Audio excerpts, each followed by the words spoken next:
जय श्री राम। मेरे सभी प्यारे भाई एवं बहनों को आज इस होली के अवसर पर हार्दिक अभिनंदन है। आज आप इस प्रोग्राम में भजन कीर्तन और संगीत के साथ साथ एक छोटी सी लघु कथा भी सुनाने जा रहे हैं। तो आइए आज आपको मैं ले चलता हूँ अयोध्या। आज अयोध्या में धूम मचेगी और रंगारंग कार्यक्रम होंगे। तो भाइयों, यह होली जो है हर वर्ष हम प्रेम, त्याग और खुशहाली के लिए मनाते हैं। हमें अपने जीवन में आए हुए संकटों को झेलकर सफलता की ओर बढ़ने के प्रयास में होली एक प्रेरणादायक त्यौहार माना जाता है। तो भाइयों, आइए मैं इस चैनल पर आपको बताता हूँ कि जब जब इस संसार में घोर संकट और बहुत ही दुराचारी, व्यभिचार और अन्याय बढ़ते हैं, तो भगवान जो इस सृष्टि के रचना करता है, जो इन्होंने रचना की है, वे भगवान स्वयं आकर यहाँ इस व्यवस्था को ठीक ठाक करते रहते हैं। तो आइए जानते हैं कि कैसे इस राम जन्मभूमि में भी ऐसे ही घटना हुई थी। और आज हम खुशी मना रहे हैं कि वह राम जन्मभूमि फिर से सज धज कर एक आकर्षक केंद्र बन चुका है। हमारे सनातन धर्म की धरोहर जाग उठा है और आज विश्व में सभी देश के लोग यहाँ पर्यटन के लिए आते हैं, घूमने के लिए आते हैं और इस भूमि को देखकर हर्षित होते हैं। तो चलिए आज राम जी के यहाँ चलकर वहाँ अयोध्या में हम होली के आनंद को प्राप्त करें। तो आपसे निवेदन है कि छोटी सी कथा सुन लें, जिस कथा में यह पता चलता है कि जब हिरण्यकशिपु ने अपने अभिमान और घमंड के चलते किसी को भी वह अपने से अच्छा और अपने से ऊपर नहीं मानता था, वह सर्वेश्वर खुद को मानने लगा। फिर उसका अंत बहुत ही दर्दनाक रूप से हुआ। आज हम उसी कथा को संक्षिप्त में आपके बीच में प्रस्तुत करते हैं। परमात्मा ने नमः।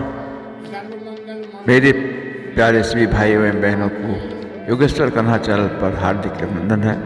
प्रिय भाइयों, आज का दिन हम लोगों के बीच में एक महत्वपूर्ण दिन है। इसलिए भाइयों, यह जो होली है वह हमारे सनातन धर्म के अंतर्गत किस कारण से मनाया जाता है उसे आप सभी जानते हैं। जो नहीं जानते हो तो इतना जानिए कि यह पर्व होली पर्व होलिका नाम की एक स्त्री थी, जिसके द्वारा एक नन्हे से बालक को जलाने का प्रयास किया गया था षड्यंत्र के अंतर्गत, और वह खुद जल गई। इसे आप लगभग सभी जो धार्मिक कार्यक्रम से जुड़े रहते हैं वो जानते होंगे। अगर आप नहीं जानते हो तो इतना जान लीजिए कि प्रहलाद नाम का एक बालक था जो भगवान नारायण का ही हमेशा भजन किया करता था। उसके पिता कहते थे कि मैं ही ईश्वर हूँ, क्योंकि मैं किसी के द्वारा मारा नहीं जा सकता हूँ, मैं सर्वशक्तिशाली हूँ और मैं अमर हूँ। तो ये गुण जो है अमरता, शक्तिशाली, तो ये सब कुछ शक्तियाँ उसे तपस्या करके प्राप्त हुई थी जो ब्रह्मा जी ने उन्हें दी। तो ये वरदान के कारण वह अहंकारी हो गया और अपने पुत्र को भी वह इस बात पर मजबूर करने लगा कि मैं ही भगवान हूँ, तुम मेरा ही भजन कर, नारायण या दूसरे कोई देवता नहीं है। भाइयों,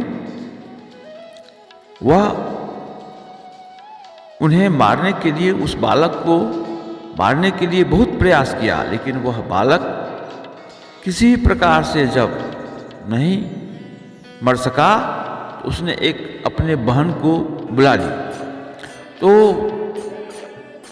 वह अपने बहन को जब बुलाया तो उसको एक ऐसी चादर थी जो चादर पहन करके वह ओढ़ करके अग्नि में बैठ जाए तो वह जल नहीं सकती थी।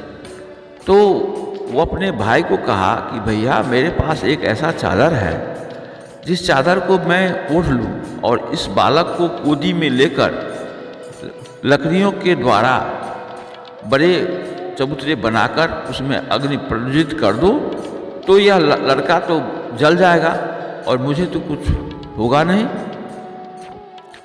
उसने ऐसा ही किया और वह जो दुष्ट प्रकृति का अहंकारी जो व्यक्ति था उसका नाम हिरण्यकश्यपु था। भाइयों, यही बात हुई। हिरण्यकश्यपु अपनी बहन की बात मान ली और वह प्रहलाद नामक बालक को लेकर के आज ही के दिन, आज संवत का जो दिन है वह उसी के उपलक्ष्य में होता है कि आज दुष्ट प्रवृत्ति, दूसरे को कष्ट देना, दूसरे को मारना, हिंसात्मक बुद्धि वाले को क्या होता है इस बात की जानकारी होनी चाहिए। वही होता है जो दूसरे के लिए गड्ढा खोदता है तो वह पहले खुद गिरता है। तो वह जो होलिका नाम की उसकी बहन थी वह ऐसा ही की और दैवश जिसको बचाने वाले भगवान होंगे उसे कौन मार सकता है। तो जोरों की हवा चली और उस हवा के झोंके ने उस होलिका के देह पर जो चादर थी उसे उलट दिया और हवा के झोंके में वह प्रहलाद पर आ गिरा और प्रहलाद को कुछ नहीं हुआ और होलिका जलकर भस्म हो गई। तो यह होलिका दहन इसी के लिए है। और इसके बाद क्या हुआ, इसके बाद भी बहुत प्रयास किया हिरण्यकश्यपु, लेकिन प्रहलाद जब नहीं मरा तो अंत में वह तलवार लेकर के कहा अपने पुत्र को कि अगर मैं तुम्हें अभी खत्म कर दूं तो तुम्हें कौन बचाएगा, अगर मैं तेरा गर्दन काट दूं तुझे कौन बचाएगा। प्रहलाद ने कहा पिताजी, मेरे ईश्वर तो सर्वत्र है, आपके खंग में भी है, आपके हृदय में भी है, इस तलवार में भी है, इस घर में भी है, सर्वत्र है। उसने यह कहा कि इस खंभे में भी है। कहा कि अच्छा ठीक है, तो मैं इस खंभे को काटता हूँ, देखता हूँ कि तुम्हारा भगवान क्या करता है। तुम्हारा भगवान इस खंभा में तो मैं उसको काट देता हूँ। उसने उसे काटा और उसमें भगवान को मान करके और प्रहलाद ने सोचा कि हमारे पिता की बुद्धि कब सुधरेगी, इसलिए वो दुखी था। और ऐसा हुआ कि उस खंभे से भगवान स्वयं नारायण उसको प्राप्त वरदान के सभी जो कंडीशन थे, सभी जो रूट कॉज था इसी समय में नहीं हो। जैसे उसने वरदान प्राप्त कर थी ब्रह्मा जी से कि न मैं दिन में रहूँ, न रात में रहूँ, न बाहर में घर से बाहर मरूँ, न घर के भीतर बनूँ, न जल में मरूँ, न थल पर मरूँ, न आकाश में मरूं, न किसी हिंसक जानवर से मरूं, न देवता से मरूं, न मनुष्य से मरूं। अब बताइए, उसने वरदान में अपने मरने से बचने के जितने उपाय उसकी बुद्धि में आई उस वैसा उसने मांग चुका था, और उसे तथास्तु ब्रह्मा जी कह दिए, तो वो मान लिया कि मैं अब अमर हूँ, मुझे कोई मार नहीं सकता है। यही बात हुई, और फिर भगवान को जरा सा कष्ट उठाना पड़ा। हमारे नारायण को उस समय आना पड़ गया अपने भक्त के बस में। तो भक्त के बस में भगवान होते हैं भाइयों। तो वो आ गए, और हमारे नारायण वो जो कहा था कि ना मैं जानवर से, हिंसक जानवर या किसी भी प्राणी से नहीं मरूं, इस सृष्टि में जितने प्राणी हैं उनमें से कोई भी प्राणी मुझे मार ना सके।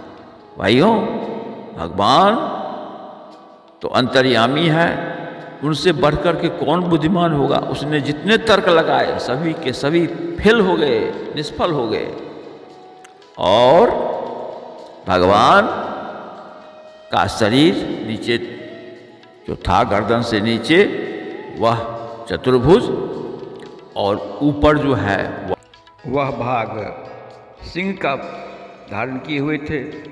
इस तरह से वह न नर थे न जानवर।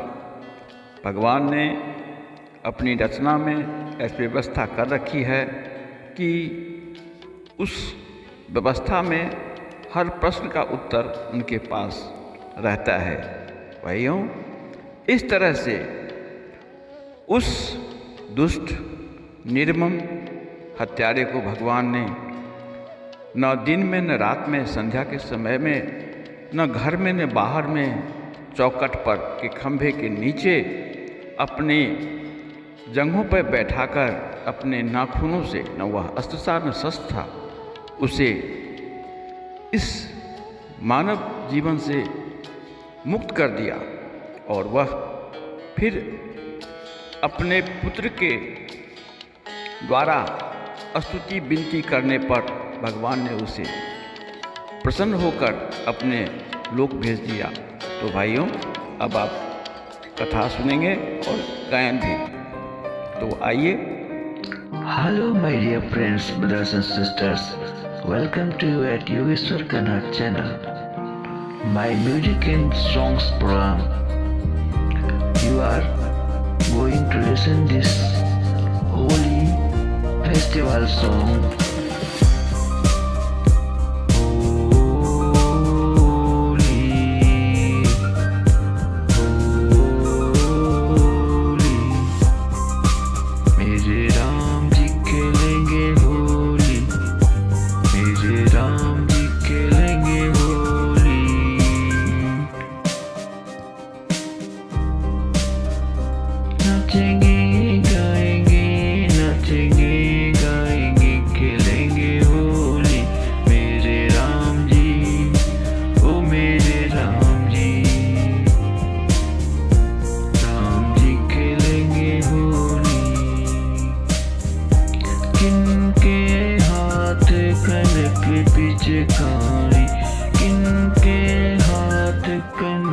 पिचकारी किनके हाथ अबीर झोली मेरे राम जी।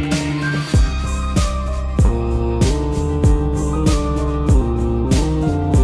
मेरे राम जी के लेंगे होली, मेरे राम जी के लेंगे Holi.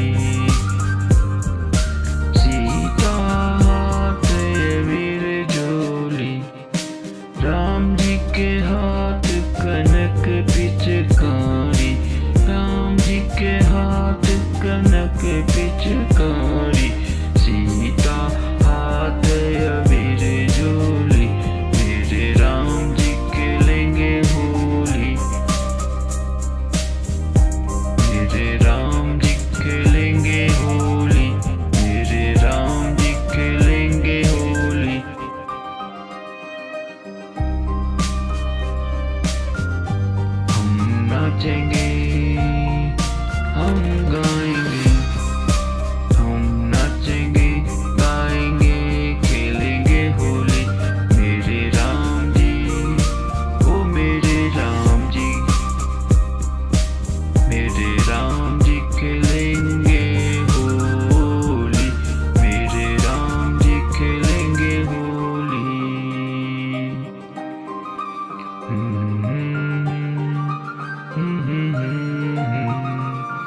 My dear friends, brothers and sisters, आप सब मुझसे निवेदन है कि आप इस चैनल को अगर अच्छा लगे तो बस सब्सक्राइब करना न भूलेंगे।